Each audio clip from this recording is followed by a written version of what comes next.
siapapun Presiden Republik Indonesia, ya siapapun, ketika dia belum menyatakan bahwa rakyat Indonesia dibebaskan dari pajak, maka dia bukan presiden yang terbaik. Sepanjang presiden itu masih bergantung pada pajak rakyat sebagai sumber pendapatan negara, maka dia presiden yang gagal. Itu pernyataan keras saya. Tentu pertanyaan mendasarnya adalah, mengapa begitu?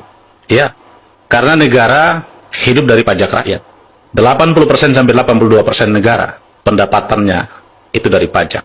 Sisanya itu PNBP, pendapatan negara bukan pajak. Hanya 18% sekian. Anda bisa bayangkan. Dari gaji TNI, Polri, gaji aparatur sipil negara sampai semuanya. Termasuk gaji presiden, menteri, dan tunjangan segala macam itu. Semua hidup dari pajak rakyat. Dan pajak itu adalah pajak penghasilan. Anda bisa bayangkan. Ini anomali kita bernegara. Secara objektif saya harus mengatakan bahwa negara ini semula tujuannya dibentuk adalah untuk kesejahteraan, kemakmuran, dan keadilan sosial. Itu prinsip utama negara ini dibentuk. Ada 4 hal yang membuat sebuah negara itu didirikan. Yang pertama ada wilayahnya, yang kedua ada rakyatnya, dan yang ketiga ada pemerintahan yang berdaulat. Nah, adanya pemerintahan itu tugasnya adalah sejahterakan, makmurkan, dan menciptakan keadilan, mencerdaskan kehidupan bangsa. Tugas pemerintah itu. Nah, maka idealnya dalam bernegara, negara harus memaksimalkan sumber daya alam sebagai pendapatan utama untuk membiayai kesejahteraan dan kemakmuran rakyat. Bukan pajak.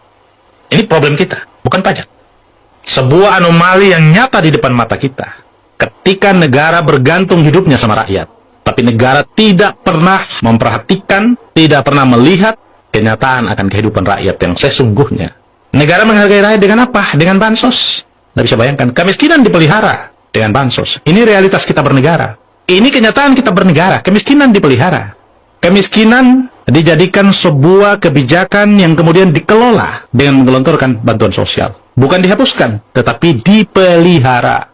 Dimiskinkan dan kemudian dipelihara. Dan ini menjadi objek politik setiap kekuasaan berganti.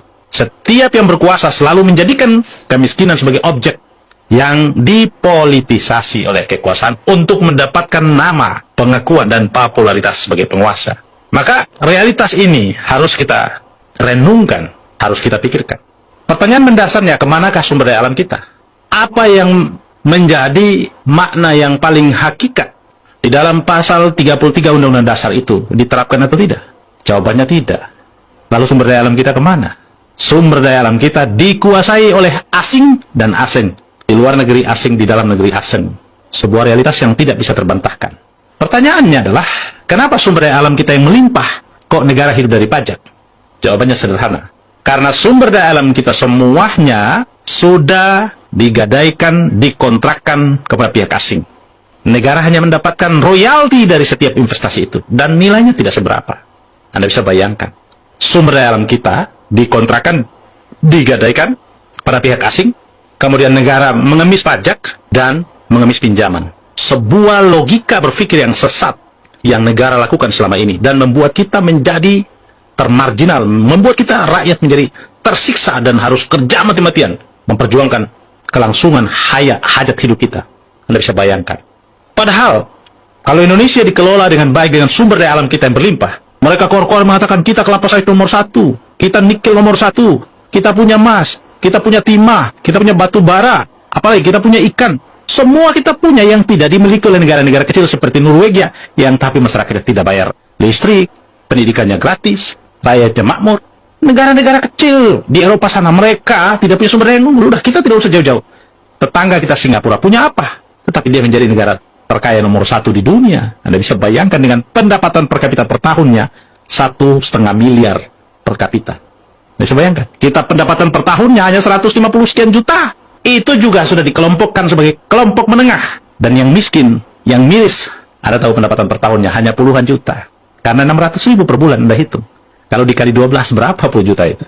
Jadi ironi, kita bernegara. Maka pernyataan pembuka saya tadi, saya katakan, siapapun yang menjadi Presiden Republik Indonesia, sepanjang dia tidak mengatakan bahwa saya akan membebaskan rakyat Indonesia dari pajak, maka dia akan menjadi presiden yang gagal. Dia belum menjadi presiden yang sukses. Ini sebuah pekerjaan yang terus-menerus kita perjuangkan. Sebagai rakyat, saya ingin menyatakan bahwa rakyat Indonesia harus menyadari bahwa beban negara ini di pundak rakyat. Tetapi mereka yang menikmati gaji, tunjangan, jabatan, perjalanan dinas, dan macam-macam, Mereka tidak bergeming dengan penderitaan rakyat. Pemilu ke pemilu kita berganti presiden, berganti menteri, berganti anggota DPR, berganti pejabat sana dan sini. Tetapi penderitaan rakyat tidak pernah berganti. Rakyat terus menikmati penderitaan dari waktu ke waktu. Dan ini sebuah kerusakan yang hakikat, yang prinsip di dalam kita bernegara. Tetapi rakyat kita ini belum sepenuhnya menyadari bahwa ini adalah sebuah tantangan dan sekaligus ancaman tentang keberlangsungan negara ini.